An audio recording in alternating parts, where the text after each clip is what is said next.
What is going on, guys? Welcome back. In today's video we're going to do a crash course on XPath for web scraping in Python. So let us get right into it. It's not a game, it's a rich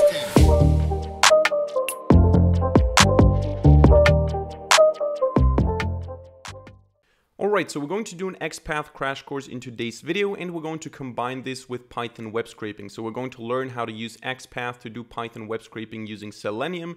So you can watch this video either if you just want to learn XPath in general, whatever you want to use it for, there are many use cases, or if you want to learn Python web scraping using XPath, because XPath is now the go-to way to extract elements, to extract attributes or values from the HTML code, from the HTML source code using Selenium. And in general, XPath is just a query language, you could say, for XML, for the extensible markup language for XML-like files, can be also used for HTML. Obviously, and in this video we're going to first talk about XPath in general. I want to give you a crash course on XPath in general, and then we're going to apply it to Python web scraping. So you can use this video to learn XPath in general or to learn Python web scraping with the tool called XPath. And for this, we're going to start with this website here, the bookstoscrape.com website. This is just a website made for web scraping. So you have here a bunch of categories, a bunch of books, a bunch of buttons. You can add something to the basket. You can visit the website. You can visit the individual product page. You can get some information here. And we're going to also use the tool called xpather.com. Now, there are a lot of similar tools. You don't have to use this one. Essentially, what we have here is we enter some HTML code down below here, and then we can use a query, an XPath query, to find certain elements. So what we're going to do now is we're going to go to bookstoscrape.com. I'm going to right click. I'm going to go to view source code. I'm going to copy all of the source code, and I'm going to paste it into the XPather down here, and then I can specify a simple query. And we're going to start with a very simple query. You can see here we have a bunch of different elements. We have the head tag, and then we have the body, and inside of the body we have a header. We have a bunch of div boxes with different classes, and we have a lot of where are they, articles, right? So we have, when we scroll down, a lot of articles. And inside of those articles we have divs again, and we have links, so anchors with href. We have paragraphs, we have also somewhere lists and list items and so on, and we can just select certain elements. So let's start with the most basic query here. We can just do something like, give me all the articles that contain an anchor, that contain a link, and from that link give me, for example, what do we have? I think here we're not at the articles. The link usually has, let's scroll down to an article. There you go, article link. Some of the links have a title. There you go. Here you have an H3, which is a heading 3. You have an A tag in here, and you have, let me just zoom in a little bit so that you can see what we have here. And you have also the title attribute. So what can we do here in XPath is we can specify slash or slash slash. Now, slash basically means it has to be a direct child of whatever you're selecting right now, and slash slash means it has to be somewhere below it. So if I say slash slash article, I will get all the articles selected. So here you can see to the right, I have all the selections, all the things that match the XPath query, in this case slash slash article. And if I click on one of them, you can see, okay, I have this article here that is matching the query. And now I can say either slash or slash slash. So if I say just slash, it's going to look exactly below the article. So you can see here the article has a div box directly below it, or a paragraph directly inside of it. But it also has an anchor tag that is not directly inside of it, it's inside of the div box that is inside of the article. So if I say slash A, it's not going to find anything. If I say slash div, it's going to find a div because it's directly below the article or directly inside of the article. But if I say slash slash A, it's going to find the A because it's somewhere inside of the article, but it's not directly inside of it. So Slash, again, I repeat this a couple of times. Slash is when it's directly the next thing. You enter the article and you can find it directly at this level inside of the article. Then you use one slash, and if you say slash slash, you get anything that's somewhere in there. So if I say slash img, I'm also going to find this image here, even though it's inside of an A tag that is inside of a div box that is inside of the article, right? Because it's somewhere in there. If I just say slash, I'm not gonna find it. So we're gonna say, okay, give me the article, give me all the links that are inside of the article, and then we can say, give me the attribute called title. And of course, this will not apply to all the anchor tags, because here, for example, we don't have a title, but here we do have a title. And in order to specify attributes, what we do in XPath is we use the @ symbol, so the male symbol, so to say, which is this symbol here. And if I want to access the attribute of a certain item, of a certain element, I just say slash and then at title. In this case, I get now all the titles from all the anchor tags that are inside of articles that have a title, right? So here I don't have a title, which is why I don't get a title, obviously. But you can see I have a bunch of titles and I get them here as a result set. So you can see that XPath is a very nice language that we can express certain things without having to go through loops. I don't have to say, okay, get all the elements by tag article. Now from that, get all the childs, get all the elements A, get all the attributes and see if there is an attribute called title, get the value and so on. We can just say slash slash article slash slash A slash at title, and we get all the titles of all the links that are inside somewhere of an article. That is quite a simple query. Now, one thing that I want to show you here, it doesn't change anything about the query, is we can also say dot slash title, because dot is essentially referring to itself. Now, in this case, it's useless. In some cases, we will see it can be quite useful. But essentially what this says is, give me all the articles, give me all the anchor tags that are somewhere inside of those articles, and then give me those anchor tags again. So the point is referring, the dot is referring to the A itself. So in this case, it's just redundant, it doesn't do anything. But sometimes if you want to refer to something itself, you use the dot. So that is quite simple. Let's move on a little bit. What we can also do is we can move up. So we can say, for example, okay, give me all the articles, give me all the A's, and then go up one element. So give me all the elements. This is now, how do you phrase this? You get all the articles, you get all the anchor tags inside of those articles, and then you don't get those anchor tags, you don't get those anchor tags, but you get the item that is above them. So in this case, I select all the articles, I get the anchor tag, but I don't get the anchor tag itself. I go one level up. In this case, this is a div box here, and I get this particular thing. So I'm selecting this div box here, or in the case of this link, I'm selecting this heading here, because that is the parent element. And I can then say, okay, give me the @class of that. And you can see in this case, the h3 never has a class, but the div box always has the class image container. And you can see I get a result set here with the class names image container every time, because all the div boxes have the same class. So with dot dot or with point point or period period, you go up to the parent element. Now we can also do something else. We can say, okay, give me all the classes in general. So I can say, okay, give me from all the elements that have an attribute class, give me the class name. And then you can see here, I have a bunch of different classes. A lot of them are repeating. So what I could do is I could take those in Python and make a set of them to get all the classes that exist. This is one possibility. What we can do with that. Now, what we can also do is, if we're not interested necessarily in the class itself, but we want to know that this div box does have a class, or that this anchor tag, for example, does have a title, we can do the following thing. So I can say, okay, give me all the links somewhere. So I get all the anchor tags. But now from all those here, exclude those that do not have a title. Or in other words, get only those who do have a title. Now, of course, I can just say @title. This works. But maybe I don't want to have the title. Maybe I just want to select those links that do have a title, but I don't want to have the title as a return value. And in this case, I can use square brackets here and say @title inside of them. So the result is the full anchor tag, but only for those anchor tags that do have a title. So you can see I'm selecting the whole anchor tag, not just a title, but those anchor tags here are not selected because they do not have a title. So I can go here and say href href to get the links of all the anchor tags that do have a title. I don't get the title, I get the href, but they have to have a title. Because if I remove that, I'm gonna get way more hrefs, because I'm gonna get those here as well.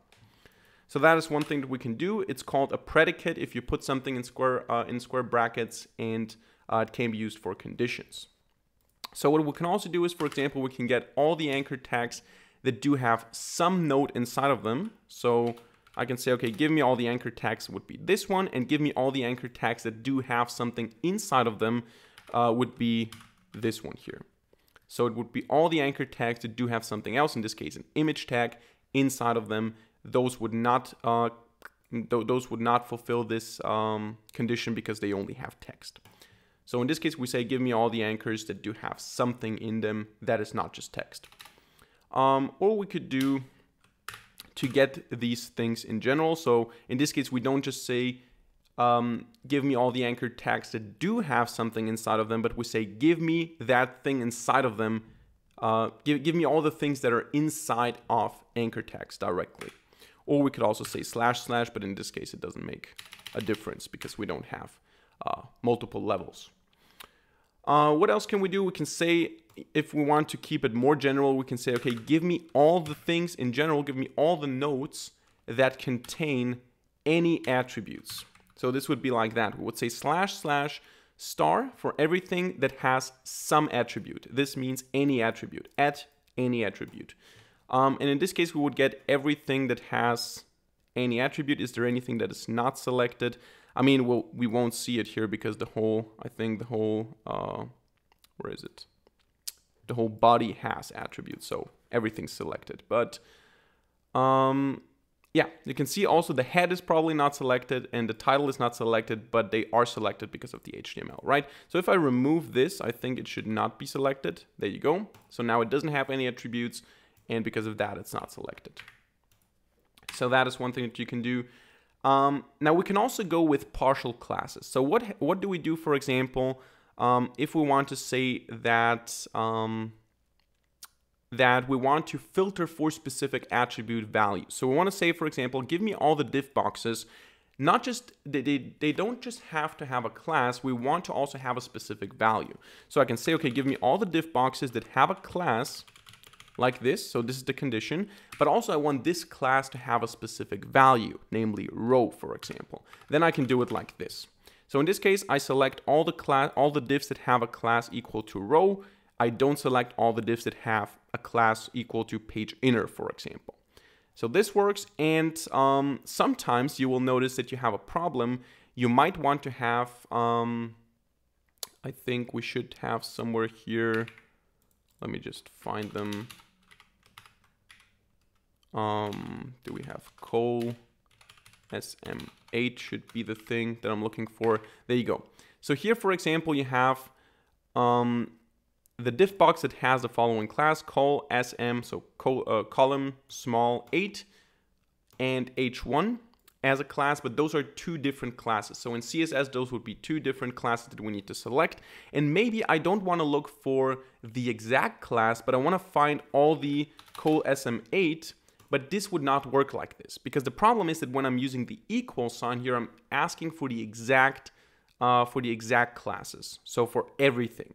If I want to say, okay, it has to contain this class, but it can also have something else, but I'm only focusing on this here, so if it only contains that, it would be selected, but if it contains that and something else, it will also be selected.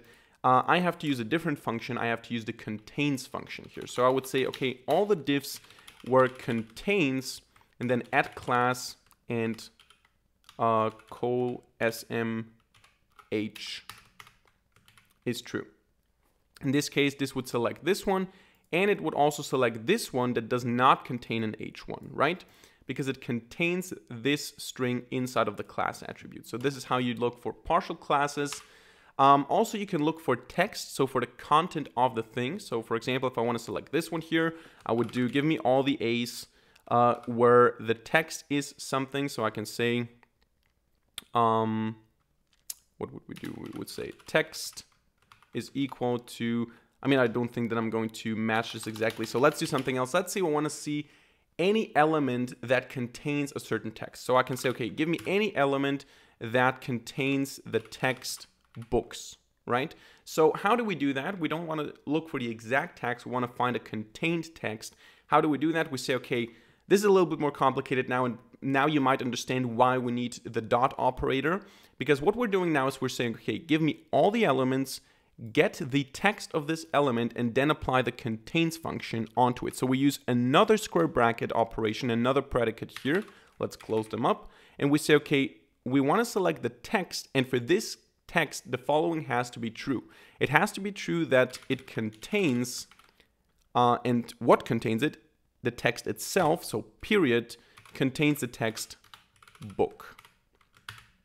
So yeah, and this is how we find these elements. We find any element that contains the text book. So again, we select all the elements, and we only want to select those elements where the text contains book. Or we can also say books, or we can say novel, and then we're going to get something else. We're going to get the element down here, and if I change this now to A, we're still going to get the same thing. So this is how you do that. You say, okay, the anchor tags, when we have a text in there, and for this text, the following has to be true, that the text itself, this is why we use the dot operator, contains novel, or novels for that matter, right? So this works. What else can we do? We can say, we can do also some fancy stuff like counting elements. We can say, okay, give me all the elements where there are items inside of that element that contain exactly 20 list items, for example. So we can say, give me all the elements, and then we can say count, and then we say dot. So from the current element, all the LIs that we find, this number has to be equal to 20. And we close this as a condition here. So in this case, we find, first of all, let me show you that we can find in general something that contains list items. So all the elements that contain list items would be this one here, a lot of them. But we can say, okay, count the list items that occur after the current point. This number has to be equal to 1, 2, 3. We can set whatever number we want. I think for 2 we had some results. Maybe for, do we find another number that produces results? No, but for 20 we will find some. And here we get the result. Here we have one element, the ordered list with a class row, where we have exactly 20 list items. And we can say, I don't want to have the element itself. I want to have those 20 list items. There you go. And this is how you get those. So this is a little bit more fancy.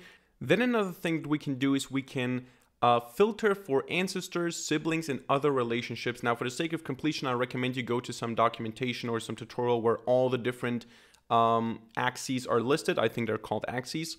But I'm going to show you 2 of them. I'm going to show you the following sibling, and I'm going to show you the ancestor, because what you can also do is not just ask for children or for parents. You can also say something like, I want to have a diff box that comes after another diff box. And how do you do that? You say, okay, I want to have all the diff boxes that come after. So you select all the diff boxes, and you then select all the siblings of those diff boxes. So you say following dash sibling, and then colon diff. So in this case, we get this one here, because it comes directly after, or not necessarily directly, because it comes in general after this diff box. But you can see that this diff box here is not selected because there is no diff box above it in the same thing. So yes, it's a child of a diff box, and it also is inside of another diff box, but in its scope, inside of this diff box here, we don't have another diff box that comes before this diff box here. And I think we should also have something like preceding sibling, which is the exact opposite. So you want to have a diff box that comes before another diff box. So that is the opposite, but you can do it like that. And you can also say, I want to have the one diff box, the first diff box that comes after a diff box. So in this case, I think we have this one here. Or let's do it manually. Let's say I have another diff box here. Diff.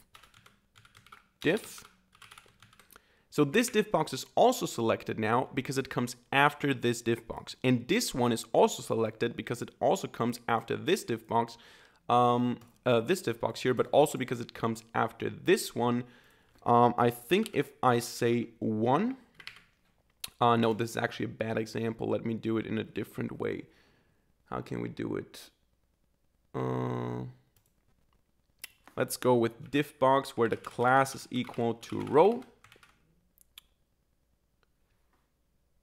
No, actually to where the ID is equal to promotions left. Promotions left. There you go. And now let's remove the 1. So this illustrates the example. Okay.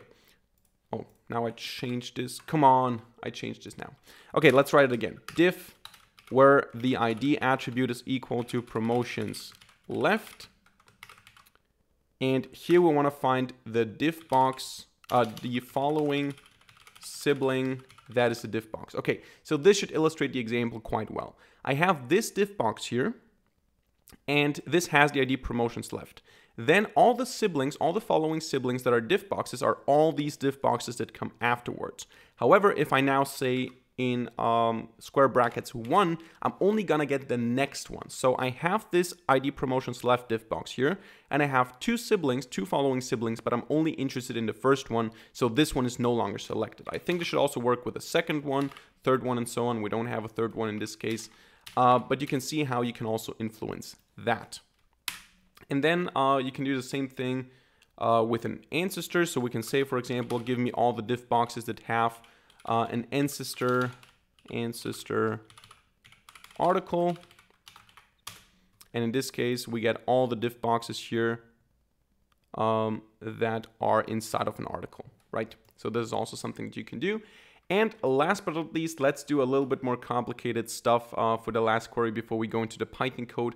We're going to do the following query. It's going to be a query that finds all the titles and prices of books that have a 1-star rating.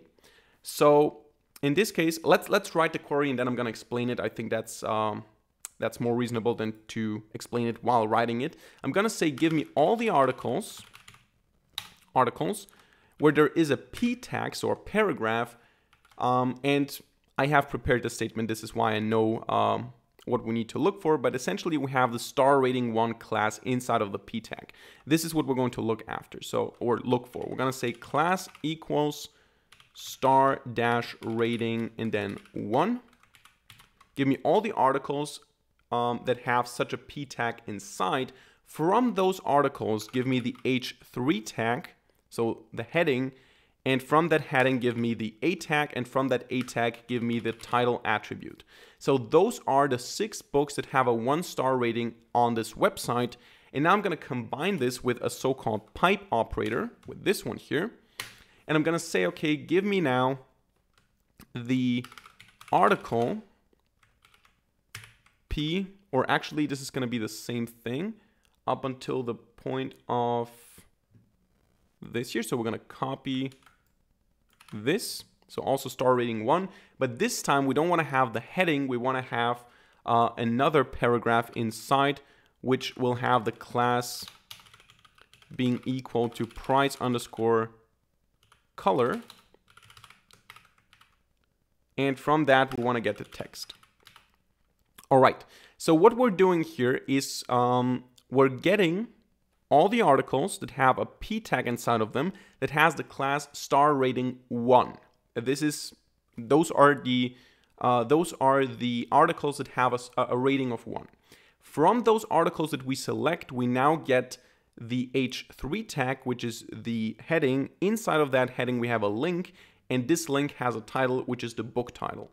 In the same article that also has this p with star rating 1, we also have another paragraph that has the class price color that gives us the price. So as a result of that query, and this pipe symbol here combines the 2 results, so it connects them, we have now the title and the price as a result, as you can see. So those are the books that have a 1-star rating, and this is also the price of the book. And we can change this, I think, to 2 and to 2 here, and now we have all the 2-star ratings and all the prices of the books that have a 2-star rating. So now let's go ahead into Python and apply all this to web scraping using Selenium. And for that, obviously, we're going to have to install Selenium by saying pip install Selenium.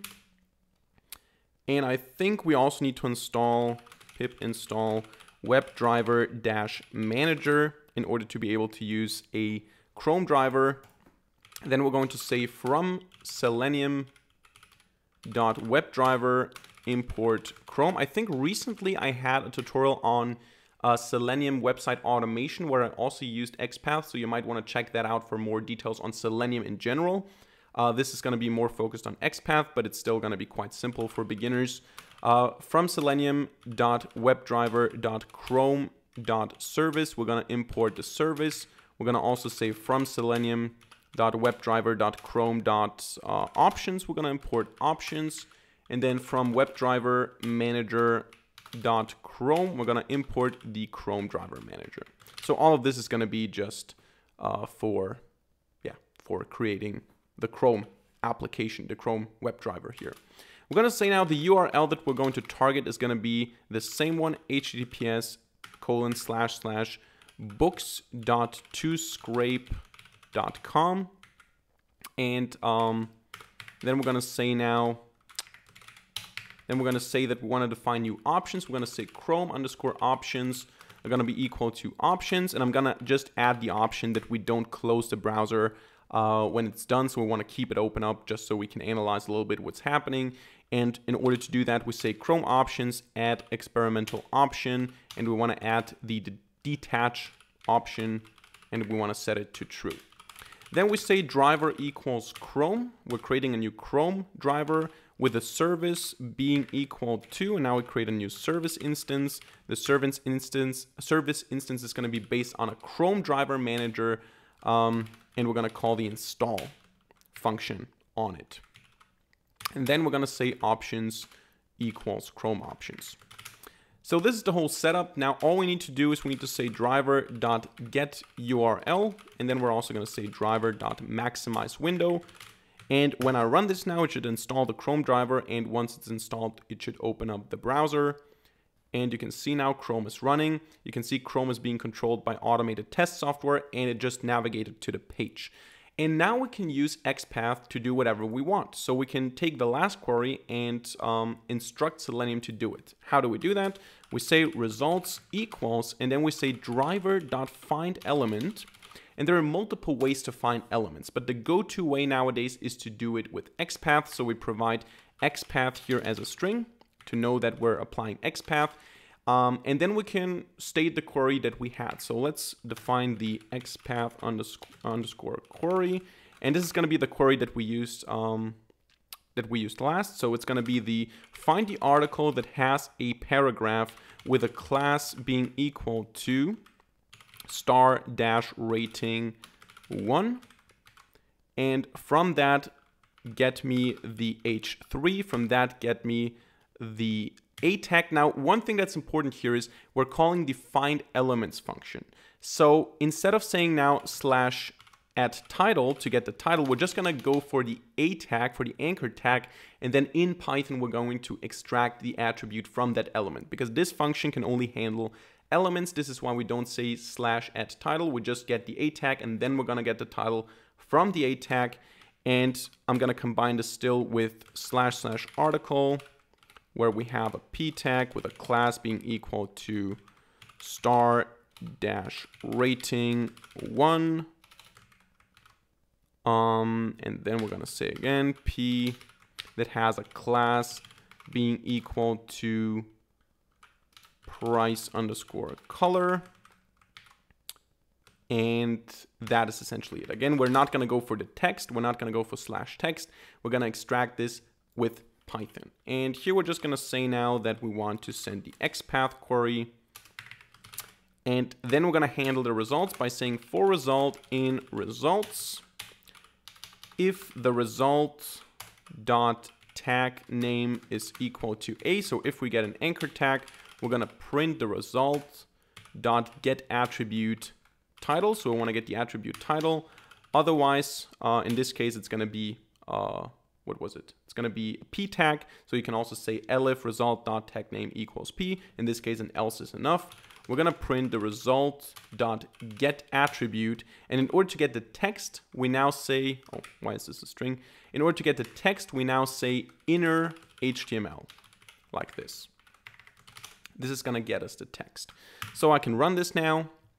It's going to automatically, I'm not doing anything, it's going to open up the website. And now if I go into PyCharm, you will see that we have the title and the price of the individual books.